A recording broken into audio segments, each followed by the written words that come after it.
युग और मन्नत की कहानी एपिसोड 123।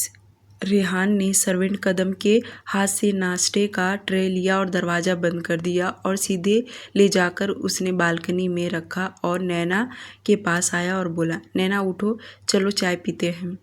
नैना के आंखों में नींद तो नहीं था, पर वह बिस्तर से उठना नहीं चाहती थी और रेहान के कहने पर वह उसे ही देखने लगी और रेहान भी उसी के सामने खड़ा था। नैना कुछ कह पाती उसके पहले ही रेहान बोला, तुम उठ सकती हो या मैं उठाऊं? ये सुन नैना बोली, नहीं नहीं, इसकी कोई ज़रूरत नहीं है, मैं उठ सकती हूँ। तो उठो जल्दी, चलो चाय ठंडा हो जाएगा। ये सुन नैना तुरंत बोली, वह मैं आज ब्रश भी नहीं की हूँ और नहाई भी नहीं हूँ, तो मुझे फ्रेश होना है। नैना बहुत ही स्लो आवाज़ में बोली थी, पर रेहान सुन तुरंत बोला, ठीक है कोई बात नहीं, आज मत नहाना, कल नहा लेना। वैसे भी तुम बारिश में बहुत नहाई हो, तो एक दिन नहीं नहाओगी तो कोई आसमान का पानी कम नहीं हो जाएगा। रेहान ऐसी बातों पर नैना ने तुरंत नज़रें झुका ली। आखिर वह बोलेगी भी तो क्या बोलेगी? रेहान तो भी बेधड़क कुछ भी बोल देता है। नैना ने अपने शरीर पर से ब्लैंकेट हटाई और उठ के बैठी। उसने धीरे से पैर फ्लोर पर रखी कि पैर रखते ही उसके पैरों में ठंड लगा, जो देख रेहान बोला, स्लीपर कहाँ है तुम्हारे? नैना ने आंखों से इशारा की क्योंकि उसका स्लीपर इस वक्त दरवाजे के पास था। तो रेहान गया और उठाकर लाकर नैना के सामने रखा। यह देख नैना सोच में पड़ गई। उसे बुरा भी लगा, कहीं न कहीं अच्छा भी लगा। उसे यह अच्छा नहीं लगा कि रेहान उसका चप्पल लाकर उसे दे रहा है, और अच्छा भी लगा कि वह सचमुच उसका बहुत ज़्यादा केयर करने लगा है। नैना बेड से उठी और वॉशरूम के तरफ जाने लगी, जो देख रेहान बोला, मैंने कहा ना आज मत नहाओ, कल नहा लेना। नैना फिर से स्लो आवाज़ में बोली, बस 2 मिनट में आई, मुँह तो धो लूँ। ये सुन रेहान कुछ बोला नहीं, बल्कि बालकनी में चला गया। वहीं 5 मिनट के बाद नैना भी बालकनी में आई और जाकर चेयर पर बैठ गई। नैना अपने हाथों से बालों को मेसी बन बनाई थी और उसने अपना चेहरा भी वॉश किया। यहाँ तक वह काफ़ी हद तक फ्रेश नज़र आने लगी, पर रोज़ जो उसके चेहरे पर मुस्कान था वह आज नहीं था। काफ़ी हद तक उसका चेहरा लटक गया था। रेहान कॉफ़ी का मग हाथ में ले खड़ा हो बालकनी से नीचे देखते हुए कॉफ़ी पी रहा था, पर नैना को देख वह भी उसके सामने वाले चेयर पर बैठ गया। नैना भी चाय पीने लगी। रेहान स्नैक्स उसके प्लेट में रखा और खुद भी खाने लगा। नैना ने कुछ रिएक्ट नहीं की, बल्कि वह भी चुपचाप खाने लगी। नैना बीच बीच में नज़र उठाकर रेहान को देख रही थी, क्योंकि रेहान बीच बीच में अपने मोबाइल में देखे जा रहा था। क्योंकि वह आज ऑफिस नहीं गया, तो वह अपना काम घर बैठे ही कर रहा था। नैना इतना तो समझ गई कि आज उसकी वजह से रेहान ऑफिस नहीं गया। ये बहुत बड़ी बात तो नहीं थी, पर छोटी छोटी कुछ बातें थी जिससे नैना को मन ही मन अच्छा लग रहा था। जैसे रेहान ऑफिस का छुट्टी लेना, उसके सिर पर टॉवेल भिगोकर रखना, उसे अपने हाथों से सूप पिलाना, यहाँ तक कि चप्पल उसके कदमों के पास रखना, और सबसे बड़ी बात यह थी कि रेहान ने उसे ठीक करने के लिए उसके और अपने कपड़े उतारे। यह उसके दिमाग में आते ही उसे बहुत शर्म आने लगा, जिसके वजह से वह नज़र भी ऊपर उठाकर नहीं देख पा रही थी। पर जब रेहान मोबाइल में बिजी रहता तो वह देख लिया करती थी। रेहान नैना को अच्छे से जानता था कि वह इतनी शांत तो कभी नहीं बैठती, और अगर वह बीमार न होती तो अब तक नीचे कितने राउंड लगा लिए होती। और उसके मुंह में एक ही शब्द बार बार रहता है, पापा जी पापा जी पापा जी। और उसके डैड को जैसे पता चला कि नैना की तबीयत खराब है, तो वह भी परेशान हो गए। रेहान को उसका उदास चेहरा देखा नहीं जा रहा था, जिसके चलते वह मोबाइल में देखते ही बोला, रात का डिनर तुम नीचे करोगी या कमरे में, ताकि मैं कदम को कह दूं। रेहान बिना उसे देखे ही बोल रहा था। यह देख नैना हिचकिचा गई। उसे लगा कि बीच बीच में रेहान को देख रही है, इसलिए रेहान को समझ गया होगा। अब नैना रेहान को देखते हुए बोली, नहीं, मैं ऐसे गाउन में नीचे नहीं जाऊंगी। अब रेहान भी नज़र उठाकर उसी को देखने लगा और बोला, तो ठीक है, मैं कदम को कह देता हूँ तुम्हारा और मेरा डिनर कमरे में ही भेजवा दे। ये सुन नैना ने अपना सिर हाँ में हिला दी। दूसरी तरफ गुवाहाटी एयरपोर्ट रात 7:10। मुंबई से गुवाहाटी एरोप्लेन लैंड कर चुकी थी। सभी पैसेंजर धीरे धीरे एरोप्लेन से बाहर निकले। मयंक और महेश वे दोनों भी बाहर आए। मयंक अपनी नज़र उठाकर चारों तरफ देखने लगा। फाइनली वह गुवाहाटी आ गया था। और दूसरी बात, यहाँ से कुछ ही घंटे उसे लगेंगे जहाँ पीहू रहती है। जब वे दोनों एयरपोर्ट से बाहर आ गए तब मयंक अपना मोबाइल ले व्हाट्सएप ऑन किया और एक बार पीहू का व्हाट्सएप चेक किया, जो उस दिन से बंद था तो वह हर रोज़ चेक किया करता था। उसे उम्मीद था कि कभी तो पीहू व्हाट्सएप चालू करेगी और उसे मैसेज भी करेगी, पर ऐसा कभी नहीं हुआ। मयंक ने उसका मैसेज वैसे ही संभाल के रखा था जो लास्ट उसका मॉर्निंग का मैसेज किया था, प्लीज़ प्लीज़ मयंक आ जाओ ना। उसने कॉलेज की छुट्टी भी ले रखी थी। उसका मैसेज देख मयंक की आंखों में हल्का सा पानी आ गया। जब जब वह उसका मैसेज देखता था तब तब उसकी आंखों में आंसू आ जाता था कि काश उस दिन पीहू से मिलने चला गया होता। उसके दिमाग में भूसा भरा पड़ा था कि उसने उसके ही पापा केशव जी को जाकर बता दिया। बदला लेने में इतना अंधा हो गया था कि पीहू उसके लिए बहुत ईमानदार वफादार थी, पर मयंक ने उसे धोखा दिया जिसकी सज़ा आज उसे इतनी दर्दनाक मिल रहा है। इन 2-2.5 महीनों में उसने वह सज़ा झेला। इतना तो दिल्ली के तिहाड़ा जेल में किसी मुजरिम को भी नहीं दिया गया था, क्योंकि यह सज़ा दिल का था। जब दिल टूटता है ना, आवाज़ नहीं निकलता बल्कि आवाज़ ही छीन लेता है। मयंक वहीं खड़ा था कि महेश बोला, अब यहाँ से कहाँ जाना है, ज़रा मुझे एड्रेस तो बता। महेश की आवाज़ सुन मयंक अपना मोबाइल उसी के तरफ बढ़ाया और उसके हाथ से महेश ने मोबाइल में ओपन किया और उस एड्रेस को चेक करने लगा। मायोंग। महेश एड्रेस देख बोला। महेश गूगल मैप पर एड्रेस चेक करते आगे बोला, गुवाहाटी से मायोंग जाने के लिए करीब 1 से 1.5 घंटा लगेगा। 1 से 1.5 घंटा सुनकर मयंक का दिल धक धक करने लगा, क्योंकि जब वह मुंबई में था तब उसने डिस्टेंस चेक किया था तो कुछ 50-55 घंटे का आसपास बता रहा था। पर अब जब उसने 1-1.5 घंटा सुना तो उसका दिल तेज़ी से धड़कना चालू हो गया। वह अब जितना पीहू के करीब पहुंचने वाला था उतना ही उसका दिल ज़ोरों से धड़कना शुरू कर दिया। अब उसे यही लगता था कि कब वो पीहू को जी भर के देख ले। जब वे दोनों एयरपोर्ट से बाहर आए तो अब करीब रात के 8 बज चुके थे और उन्होंने कैब बुक किया। महेश ने उस ड्राइवर को मायोंग गांव जाने के लिए कहा।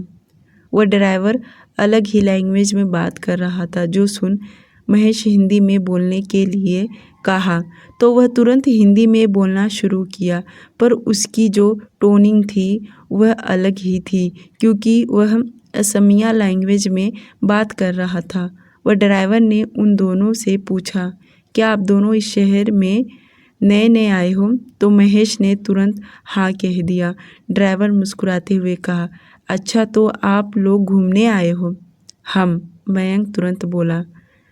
मयंक सच नहीं किसी को बताना चाहता था। मयंक और महेश को देखकर ही पता चल रहा था कि वे दोनों इस शहर में नए हैं। तो ड्राइवर ने आगे कहा, आप दोनों यहाँ के तो नहीं लग रहे हो। महेश बोला, हाँ हम दोनों मुंबई से आए हैं शहर घूमने के लिए। ड्राइवर ड्राइविंग करते हुए फिर मुस्कुरा दिया और आगे बोला, अभी तो रात हो गया है, कल सुबह देखना। असम शहर इतना खूबसूरत है कि आप लोगों को यहाँ से जाने का दिल भी नहीं करेगा। ड्राइवर की बातें वे दोनों सुनकर मुस्कुरा रहे। वहीं ड्राइवर बहुत कुछ उन लोगों को बताते जा रहा था, जैसे शहर के बारे में, यहाँ के फेमस चीज़, खाने की चीज़ें, बहुत कुछ बता रहा था। और उसने यहाँ तक कि रहन सहन से लेकर सब कुछ उन्हें बता दिया और वे दोनों शांति से सुन रहे थे। करीब 2 घंटे के अंदर ही वे लोग मायोंग गांव पहुंच गए, पर भी दोनों गांव में नहीं गए। जो शहर का सिटी एरिया था वहां पर ही महेश ने होटल बुक कर लिया था। पहले तो वे दोनों होटल के अंदर गए, इन आउट किया और जो कमरा उन्होंने बुक किया था जाकर पहले बैग रख रिलैक्स हुए। मयंक जल्दी जल्दी वॉशरूम में जाकर फ्रेश हुआ। उसके वॉशरूम से बाहर निकलते ही महेश भी जल्दी से फ्रेश हुआ। मयंक से बोला, महेश तू आराम कर, मैं अकेला चला जाऊंगा क्योंकि मुझे पता है कि केशव अंकल मुझसे बहुत नाराज़ होंगे। वह तो मुझे देखना भी पसंद नहीं करेंगे। जो भी होगा मैं अकेले सब हैंडल कर लूँगा। मैं नहीं चाहता मेरी वजह से तेरी भी इंसल्ट होए। मयंक बोल ही रहा था कि बीच में उसकी बात काटते हुए महेश बोला, अरे जब मुंबई से यहाँ तक आ गया हूँ तो यह 20 मिनट के रास्ते का क्यों सोचूं। और रही बात केशव अंकल की गालियाँ सुनना, तो सुन लेंगे, वैसे भी तेरी गलती है तो डांट तो सुनना ही पड़ेगा। और दूसरी बात, मैं नहीं चाहता हूँ इतनी रात को जाकर उनके घर पर तमाशा करे। ऐसा कर, कल पीहू से हम मिलते हैं, क्योंकि यहाँ का माहौल देखा यह गांव इलाका है, यहाँ के लोग जल्दी सो गए हैं और हम इतनी रात को घर जाएंगे तो खामा बखेड़ा हो जाएगा, तो हमें सुबह होने का इंतज़ार करना चाहिए। मयंक एग्री नहीं हो रहा था। उसे मुंबई से यहाँ आने तक का सफ़र उसने बड़ी मुश्किल से निकाला और अब फिर उसे पूरी रात निकालना उसे पहाड़ जैसा लग रहा था। वह अकेला ही जाने का सोचा। उसने कहा कि भले केशव अंकल उसे मारेंगे पीटेंगे चलेगा, पर वह अभी जाएगा। पर महेश उसे जाने से रोक रहा था। करीब उन दोनों में आधे घंटे तक इसी बात पर बहस होता रहा। तब जाकर कहीं मयंक को समझ आया, महेश कहना सही है कि वह इतनी रात को जाकर उनके घर पर बखेड़ा करेगा तो पीहू की नज़रों में और गिर जाएगा और वे लोग कहीं वापस ये शहर छोड़कर चले गए तो। अब जाकर मयंक की आंखें खुली और वह नहीं चाहता था कि पीहू उसे देखकर नफरत करे या यहाँ से कहीं भागने की कोशिश करे। थोड़ी देर के बाद वे दोनों खाना खाए और आराम करने वापस कमरे में आ गए। यह होटल कोई खास बड़ा नहीं था, पर ठीक ही था। रहने और खाने की सुविधा अच्छी थी। भला मयंक आज कैसे सो सकता है। उसने तो सिर्फ खुद से प्रिपेयर कर रहा था कि वह किस तरह से पीहू को मनाएगा, उससे माफ़ी मांगेगा, वह जो भी सज़ा देगी भोगने के लिए तैयार हो जाएगा। इधर मेहता बंगलो, रेहान ने अपने डैड को कहा कि आज नैना नीचे डिनर करने नहीं आएगी, तो नारायण जी भी तुरंत बोले कि जब बहू की तबीयत ठीक नहीं है तो तुम दोनों ऊपर ही खाना खा लो। और नारायण जी भी नहीं चाहते थे कि वह नीचे आकर परेशान होए। सर्वेंट कदम उन दोनों का खाना ऊपर कमरे में लेकर आया तो नैना तुरंत उनसे बोली, कदम जी, पापा जी को खाना खाने के बाद थोड़ी देर के बाद उन्हें दवाइयाँ देना, और जो सिरप वह करीब 1 घंटे के बाद देना। सारी दवाइयाँ एक साथ बिल्कुल भी मत देना, थोड़ा रुक रुक के देना। नैना का इतना कहना कि रेहान जो सोफे पर बैठा लैपटॉप में कुछ कर रहा था, वह नज़र उठाकर नैना को देखने लगा, पर नैना का ध्यान उसके तरफ बिल्कुल भी नहीं था, क्योंकि वह सर्वेंट कदम से बात कर रही थी। वहीं नैना सर्वेंट कदम से आगे बोली, अगर आपको दवाइयाँ ना समझे तो आप लेकर आइए, मैं बता दूंगी। नैना की बातें सुनकर सर्वेंट कदम हाँ में सिर हिलाकर कमरे से बाहर चला गया। उसके जाने के बाद रेहान भी लैपटॉप बंद किया और नैना को खाना खाने के लिए कहा। रेहान की आवाज़ सुन नैना बेड से उठी और सोफे पर आकर बैठी और वे दोनों साथ में खाना खाने लगे। नैना ने जैसे खाना अपने प्लेट का ख़त्म की, रेहान तुरंत उसे मेडिसिन्स दिया और नैना वापस जाकर बेड पर लेट गई। रेहान नीचे आया, अपने डैड को देखा, वह अब सो गए थे। सर्वेंट कदम ने उन्हें दवाइयाँ पहले ही दे दिया था। रेहान कमरे में आके थोड़ी देर और काम किया, फिर आकर बेड पर लेटा, क्योंकि नैना कब का सो गई थी। रेहान उसे 5 मिनट यूं ही उसे देखता रहा। कल में और आज में नैना का चेहरा बहुत बदल गया था। रेहान उससे दूर सोया था, पर कुछ सोचकर वह उसे अपने करीब कर लिया। आज नैना नहाई भी नहीं थी, फिर भी रेहान उसे अपने करीब कर लिया। देर रात 3 बजे के आसपास नैना का नींद खुला और वो कसमसाने लगी। जब आँख पूरी तरह खुला तो देखी रेहान एकदम उसके करीब आकर सोया है, यहाँ तक कि उसका हाथ नैना के कमर पर था। यही टाइम था कि नैना रेहान को जी भर के देखे, क्योंकि बाकी टाइम तो वह उसे नहीं देख सकती। नैना यही रेहान के नाक नक्शा देख रही थी। कभी कभी उसके होठों पे मुस्कान भी आया। नैना उसका हाथ हटाना चाहती थी, पर हटा नहीं रही थी कि कहीं रेहान उठ गया तो। बहुत देर के बाद उसे रहा नहीं गया तो वह उसके हाथ को अपने कमर से हटाई और धीरे धीरे उठकर बैठी। एक नज़र रेहान को देखी तो अभी भी सोया था। नैना उठकर बेड पर से उतरी और वॉशरूम गई। नैना जैसे वॉशरूम में गई कि इधर रेहान अपनी आंखें खोल दिया, क्योंकि नैना के कसमसाने की वजह से वह भी उठ गया था। और जब वह उसका हाथ पकड़ के अपनी कमर से हटाई, तब उसे एकदम महसूस हो गया कि नैना उठ गई है, पर वह आंखें नहीं खोला। 5 मिनट के बाद जब नैना वॉशरूम से बाहर निकली और बेड पर आई तो रेहान तुरंत पूछा, क्या तुम्हें नींद नहीं आ रहा? ये सुनते ही नैना तो घबरा गई। नैना जैसे वॉशरूम गई कि इधर रेहान अपनी आंखें खोल दिया, क्योंकि नैना के कसमसाने की वजह से वह भी उठ गया था। और जब वह उसका हाथ पकड़ के अपने कमर से हटाई, तब उसे एकदम महसूस हो गया कि नैना उठ गई है, पर वह आंखें नहीं खोला। 5 मिनट के बाद जब नैना वॉशरूम से बाहर निकली और बेड पर आई तो रेहान तुरंत पूछा, क्या तुम्हें नींद नहीं आ रहा? ये सुनते ही नैना घबरा गई। यहाँ पे 2 बार हो गया है, सॉरी। नैना गौर से रेहान की तरफ देखी तो वह उठ गया था। अब रेहान भी उठकर बैठा और नैना से पूछने लगा, क्या हुआ? तुम्हारी तबीयत ठीक नहीं लग रहा क्या? डॉक्टर को बुलाऊं?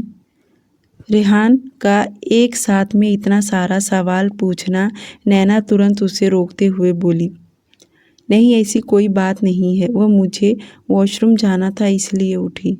ये सुन रेहान बोला, फिर ठीक है, अब सो जाओ। नैना बेड पर लेट गई और रेहान भी। नैना की आंखों में नींद नहीं था, क्योंकि आज वह पूरा दिन सोई हुई थी, जिसके चलते वह चाहकर भी नहीं सो पा रही थी।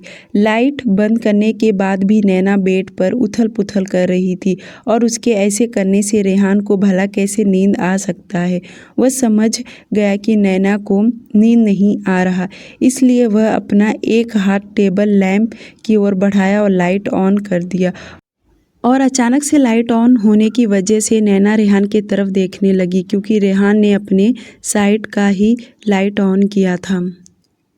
रेहान भी नैना की तरफ देख सीरियस होते हुए बोला, क्या हुआ? तुम्हें कुछ तकलीफ़ हो रहा है क्या?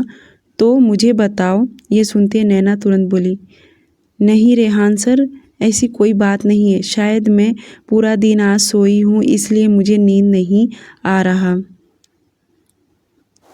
अब जाके रेहान को भी समझ में आया, नहीं तो उसे यही लग रहा था शायद उसकी तबीयत बिगड़ रहा है, इसलिए वह सो नहीं पा रही। रेहान तो भी डॉक्टर को बुलाने ही वाला था। अब ऐसा थोड़ी ना हो सकता है कि नैना जागती रहे और रेहान सो जाए। अब रेहान भी उसके साथ जागा हुआ था, पर दोनों शांत थे। रेहान को सोचते हुए आगे बोला, यूं ही जागने से अच्छा है कि तुम कुछ अपने बारे में बताओ, ताकि मैं भी तो तुम्हारे बारे में कुछ जान सकूं। रेहान ने ये सब जैसे कहा कि नैना तुरंत करवट बदल रेहान की तरफ देखने लगी। वह मन ही मन सोच में पड़ गई कि रेहान उसके बारे में क्या जानना चाहता है और वह उसे क्या बताए। उसके पास तो ऐसा कुछ बताने लायक है ही नहीं। रेहान एकदम सीधा सोया था। वह सीलिंग के तरफ देख रहा था, पर उसे आभास हो गया कि नैना उसे ही देख रही है, इसलिए वह भी करवट बदल उसके तरफ देखने लगा। नैना कुछ बोल नहीं रही थी, बस उसी को देखे जा रही थी। वहीं रेहान वापस पूछा, बोलो, कुछ तो बताओ अपने बारे में। नैना तुरंत बोली, सब कुछ तो आपको पता है, फिर क्या जानना चाहते हैं। ऐसी कोई ख़ास मेरी लाइफ रही नहीं है जो मैं आपको बताऊं। वही घिसी पिटी ज़िंदगी रही है जो बिल्कुल भी बताने के लायक नहीं है। यह सुन रेहान अपने दोनों होंठ आपस में दबा लिया, जैसे कि वह उसके बारे में जानने के लिए बेताब हो रहा हो। वह फिर से अपना सवाल दोहराते हुए बोला, मुझे तुम्हारी घिसी पिटी लाइफ के बारे में ही जानना है। नैना तो सोच में पड़ गई कि वह अपने लाइफ के बारे में आखिरकार रेहान को बताए तो बताए क्या। कुछ खास तो उसकी लाइफ में हुआ नहीं। वही गरीबी काटना, झेलना, काम करना, इसके अलग तो उसके लाइफ में कुछ था ही नहीं। नैना कुछ बोल नहीं रही थी, वह अपने दुनिया में खो सी गई थी। यह देख रेहान सवाल किया, क्या तुम्हें अपनी माँ की याद आती है? माँ का नाम सुनते ही नैना सचमुच एक अलग ही दुनिया में चली गई, जैसे कि वह अपने अतीत के बारे में सोचने लगी हो। उसकी नज़र भी दूसरी तरफ था और वह बहुत ही गहरी सोच में पड़ गई। उसको ऐसा देख रेहान तुरंत अपना हाथ आगे बढ़ाया और उसके गाल पर छूकर बोला, नैना क्या हुआ, क्या सोच रही हो तुम? रेहान जैसे अचानक से उसके गाल को छूने से नैना उसके तरफ देख तुरंत बोली, कुछ नहीं हुआ। हाँ, याद तो आती है, पर मैं उन्हें हर वक्त याद नहीं करती, क्योंकि मैं उन्हें हर वक्त याद करके खुद रोना नहीं चाहती हूँ। रोने से वह मुझे मिल थोड़ी न जाएंगी और हर वक्त रोकर मैं सबको बता तो नहीं सकती कि मुझे मेरी माँ की याद आ रही है। इसलिए जब भी उनकी याद आती है, सिर्फ मेरे मन में ही वह रहती हैं। जब मैं समझदार हुई तो बहुत सारी ऐसी बातें हैं जो मैं वक्त के साथ भूलती चली गई और मुझे यही लगता है कि भूल भी जाना चाहिए, नहीं तो यादें पीछा नहीं छोड़ती। मुझे तो ज़िंदगी में इतना ही समझ में आया है, जो वक्त करवाए वही करना चाहिए। वक्त के आगे कुछ भी नहीं है और मैं बाकियों को भी यही कहती हूँ, जो वक्त करवाए वही कीजिए। रेहान नैना की बातों को दिल पर ले रहा था, क्योंकि वह सही तो कह रही थी और उसकी बातें रेहान से बहुत मिलती जुलती थी। वह भी वक्त के साथ बहुत बदल चुका था। नैना जैसे खामोश हुई कि रेहान बोला, हाँ, तुम सही कह रही हो। जब हम मैच्योर हो जाते हैं तब हमें किसी भी बातों से फ़र्क नहीं पड़ता। कोई क्या सोचेगा, क्या कहेगा, इन सब बातों से कोई लेना देना नहीं रहता। यूं ही वे दोनों काफ़ी देर तक एक दूसरे से बातें करते रहे और उन दोनों का दर्द एक दूसरे को बहुत मैच कर रहा था। सिर्फ फ़र्क इतना था, रेहान के पास किसी चीज़ की कमी नहीं थी, वहीं नैना ने बहुत ही स्ट्रगल की थी। दोनों अपनी फैमिली से बहुत प्यार करते थे, जैसे रेहान अपने डैड से, तो वहीं नैना अपने पापा से। नैना ने कुछ अपने दर्द भी रेहान के साथ शेयर की, जो सुनकर रेहान को बुरा लगा और नैना की आँख आंसुओं से गीले हो गए। पर यह जो समय था बहुत अच्छा था, क्योंकि वे दोनों बहुत क्लोज थे और यही जरिया था एक दूसरे के और करीब आने का।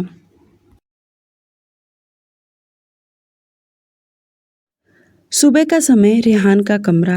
रात को वे दोनों बहुत लेट सोए, क्योंकि दोनों ने बहुत देर तक बातें जो किया।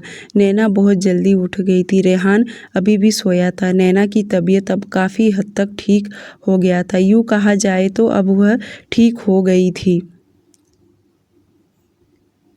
वह वॉशरूम में जाकर नहाने लगी। आज उसे नहाने में बहुत टाइम लगा क्योंकि कल वह नहाई नहीं थी और उसे अब बेचैनी होने लगा था कि कब सुबह होए और वह नहाए। जब वह नहाकर बाहर निकली तब जाकर कहीं उसे अच्छा महसूस होने लगा, नहीं तो अपने आप को वह पेशेंट ही समझने लगी थी और वह एक दिन की पेशेंट थी भी। नैना ड्रेसिंग टेबल के सामने बैठकर अपने बालों को हेयर ड्रायर से सुखा रही थी। उसे मशीन की आवाज़ से रेहान भी अब उठ गया और उठते ही सबसे पहले उसने अपने मोबाइल में टाइम देखा तो अब 7:30 हो गया था और जैसे उठकर बैठा तो उसकी नज़र ड्रेसिंग टेबल के सामने बैठी नैना पर गया, जो इस वक्त हल्के पिंक कलर की साड़ी पहनी हुई थी। रेहान उसे ही देख रहा था। नैना आज मेकअप नहीं की। बाल सुखाने के बाद उसने हल्का मेकअप की और चेयर से उठ खड़ी हुई। रेहान बेड पर बैठे ही नैना से पूछा, तुम्हारी तबीयत अब कैसी है? रेहान की आवाज़ सुन नैना उसी के तरफ देखी और हल्की मुस्कुराते हुए जवाब दी, मैं अब बिल्कुल ठीक हूँ और मैं नीचे जा रही हूँ। पापा जी मेरा इंतज़ार करते होंगे। इतना बोलकर नैना रुकी नहीं, कमरे से बाहर चली गई। उसके जाते ही रेहान खुद से बोला, ठीक होते ही नीचे भागी, दिन भर ऊपर नीचे करती रहेगी। नैना जैसे नीचे आई कि सबसे पहले वह नारायण जी के पास गई और नारायण जी से नैना को देख मुस्कुरा दिए। उनके पास जाते ही पहले उनके पैर छूकर आशीर्वाद लिए। दूसरी तरफ असम गुवाहाटी मायोंग गांव। मयंक और महेश सुबह जल्दी उठ गए थे। मयंक रेडी होकर महेश से बोला, महेश, मुझे युग ने बताया था कि 15 दिन पहले ही पीहू का एडमिशन हुआ है और वह यहीं आर्य विद्यापीठ कॉलेज जाना स्टार्ट कर दी, क्योंकि केशव जी नहीं चाहते थे कि उसकी पढ़ाई मिस हो जाए, इसलिए उन्होंने यहीं पास के कॉलेज में एडमिशन दिलाया है। ये सुनते ही महेश बोला, फिर तो यह अच्छी बात है, हमें पहले पीहू से मिलना चाहिए, क्योंकि हम उनके घर पर गए तो जाहिर सी बात है केशव अंकल, सीमा आंटी हमें गालियां देंगी। इससे अच्छा है कि पहले पीहू से ही मिल लेते हैं। अगर पीहू मान गई तो वह अपने पेरेंट्स को भी मना लेगी। महेश ने जो अभी कहा उसके बातों में दम था, जो मयंक भी मान गया कि पहले पीहू से मिलना चाहिए। आखिर गुनहगार तो वह उसी का है, ऐसा नहीं कि वह उसकी फैमिली से नहीं मिलेगा, उनसे भी मिलकर माफ़ी मांगेगा, पर सबसे पहले पीहू के कदमों में झुकना चाहता था। वे दोनों जल्दी से होटल से बाहर निकले और कैब बुक किया और जल्दबाजी में वे दोनों निकल पड़े। 15 मिनट में वे दोनों आर्य विद्यापीठ कॉलेज पहुंच गए। कैब कॉलेज के थोड़ा सा बाहर ही छोड़ा और उनसे अपनी उंगली दिखाकर इशारा किया और मयंक जैसे उसकी उंगली का इशारा सामने की ओर देखा तो उसे कॉलेज दिखाई देने लगा, क्योंकि यह कॉलेज गांव में था और गांव होने के कारण बड़े बड़े पेड़ पौधे कॉलेज से ढका हुआ था, पर बड़े अक्षर में आर्य विद्यापीठ दिखाई दे रहा था। तलाश किसे कहते हैं, आज मयंक को समझ में आ गया। वह जैसे आगे कदम बढ़ा रहा था, उसका दिल अंदर से उसे दस्तक देते हुए कहा, बस कुछ ही कदम की दूरी पर तेरी पीहू किसी क्लास में बैठी है, आज तुझे वह मिल ही जाएगी। महेश ने गाड़ी वाले को पैसा दिया। पैसा पाते ही वह वहाँ से चला गया और भी दोनों आगे कॉलेज के गेट के पास पहुँचे। वे दोनों बाहर गेट से ही अंदर के तरफ देखा तो अंदर पूरा सन्नाटा था, जिससे उन्हें समझ गया कि क्लास चालू हो गया है और इक्का दुक्का लोग अंदर दिखाई भी दे रहे थे, जिनके हाथ में फाइल पेपर था, जो दिखने में बिल्कुल भी टीचर ही दिखाई दे रहे थे, क्योंकि उन्होंने कॉलेज यूनिफॉर्म पहन रखा था जिस पर कॉलेज का लोगो बना था। महेश मयंक से बोला, हमें शायद आने में देरी हो गया, कॉलेज तो स्टार्ट हो गया, अब तो हमें बाहर ही खड़ा रहना पड़ेगा। महेश बोल ही रहा था कि मयंक गेट पर जाकर वॉचमैन से पूछा, कॉलेज का टाइम क्या है? मयंक का इतना पूछना कि वॉचमैन उसे ऊपर से नीचे तक देखा। उसे तो यही लग रहा था कि क्या यह कभी कॉलेज नहीं गया, क्या इसे नहीं पता कॉलेज का टाइमिंग कितने बजे का होता है। मयंक वापस बोला, क्या हुआ भाई साहब, मैं आपसे पूछ रहा हूँ कि कॉलेज का टाइमिंग क्या है, कितने बजे से स्टार्ट होता है। वॉचमैन बेरुखी आवाज़ में बोला, कॉलेज का टाइमिंग 8 बजे का है। अब अपने घड़ी में टाइम देखो और अंदाज़ा लगा लो। मयंक तुरंत अपने वॉच में टाइम देखा तो 8:15 हो गया था, जिससे उसे समझ गया कि वह खुद ही लेट आया है। तो वॉचमैन आगे बोला, क्या यहाँ पर एडमिशन लेना है?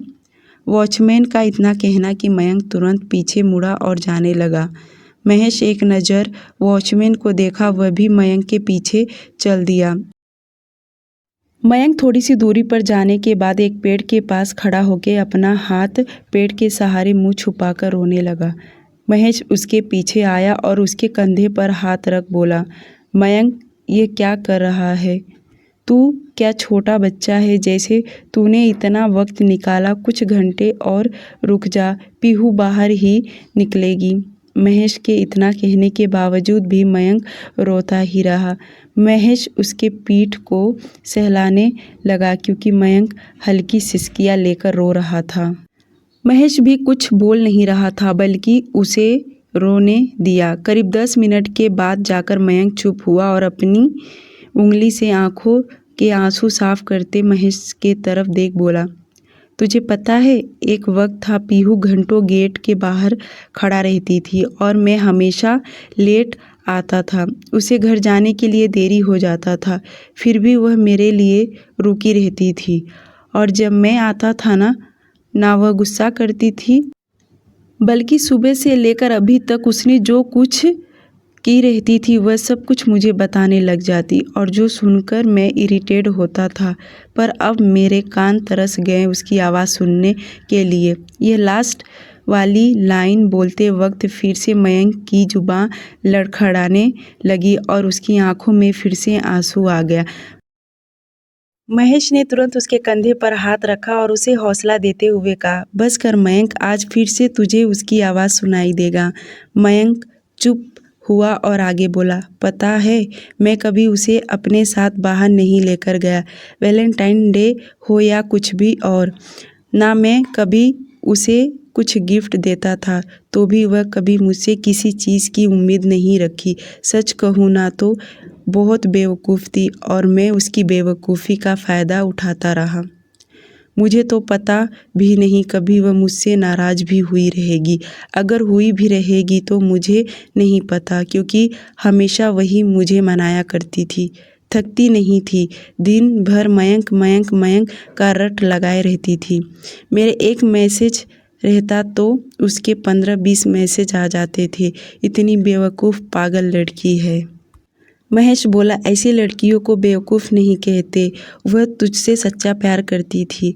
ये सुन मयंक बोला, हाँ तू सही कह रहा है, तब मैंने उससे प्यार का कदर नहीं किया, इसलिए तो आज उसकी सज़ा मिल रहा है। पर आज मैं अपनी पीहू को अपना दर्द बताऊंगा, उसके बगैर मैं कितना दर्द सहा हूँ। उसे सुनना पड़ेगा मेरा दर्द, किस दर्द में हूँ। ये बोलते वक्त मयंक जोर से चीखकर चिल्लाया। सच में वह बहुत टूट चुका था और उसकी इलाज सिर्फ पीहू ही कर सकती थी, पर उसे अभी और इंतज़ार करना पड़ रहा था। मयंक उस पेड़ पर 2-3 पंच मारा, उसके हाथ में चोट भी लग गया। महेश उसे बहुत रोक रहा था, पर मयंक पेड़ पर पंच मारते वक्त ये भी कहते जा रहा था, क्यों क्यों भगवान इतना तड़पा रहे हो? कल से मैं जितना उतावला हो रहा हूँ उतना ही लेट होते जा रहा हूँ। डियर लिसनर, आज के लिए सिर्फ इतना ही। प्लीज़ इस स्टोरी को लाइक और चैनल को सब्सक्राइब करना ना भूलें। बाय।